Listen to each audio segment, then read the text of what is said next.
بحياتك ما مثلت؟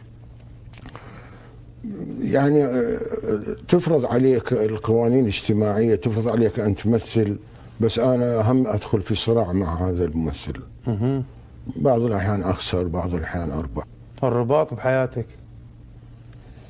الرباط هجرته منذ 20 عاما وارتديته هذه الليلة. أوف.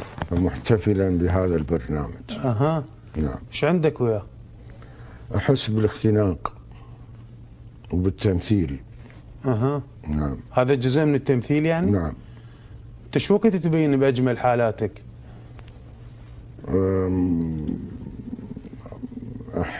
حينما لا أفكر.